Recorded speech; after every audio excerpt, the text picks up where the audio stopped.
Lorsque les pommes de terre coupées en morceaux commencent à frire, ajoutez une cuillère à soupe de farine de blé. Remuez pour bien mélanger la farine aux pommes de terre. C'est très simple et rapide, mais il faut le faire à feu moyen. Voilà.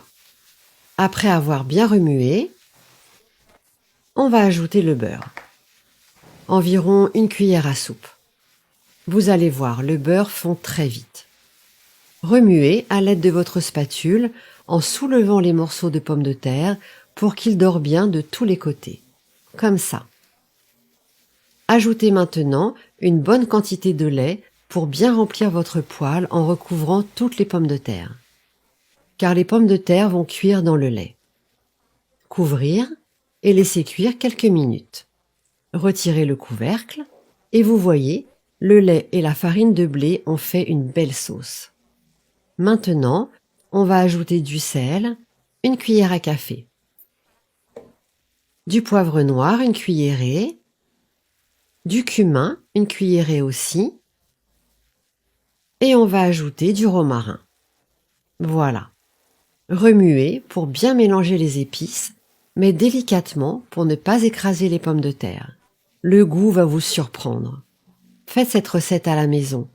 Vous verrez. C'est un délice.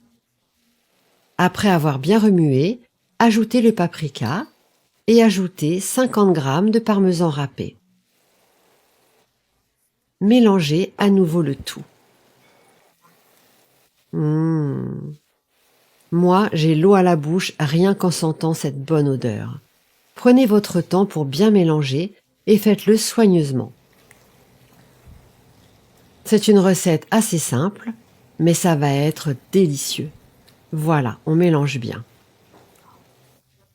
Une fois terminé, couvrez et laissez cuire encore 2 minutes. Faites toujours cuire à feu moyen pour que ça ne brûle pas. Éteignez ensuite le feu et vérifiez le résultat.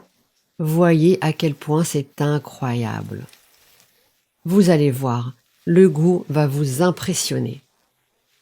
Bon, maintenant, vous pouvez servir votre préparation directement dans une assiette ou dans un plat. Alors vous allez essayer? Les pommes de terre sont bien cuites et le goût va être impressionnant. Les épices sont les ingrédients spéciaux de la recette. Terminez avec du persil ou remplacez par une autre plante aromatique comme la coriandre par exemple. Moi, j'adore le persil et le petit goût délicat qu'il ajoute aux pommes de terre. Je vous souhaite un bon appétit mes amis.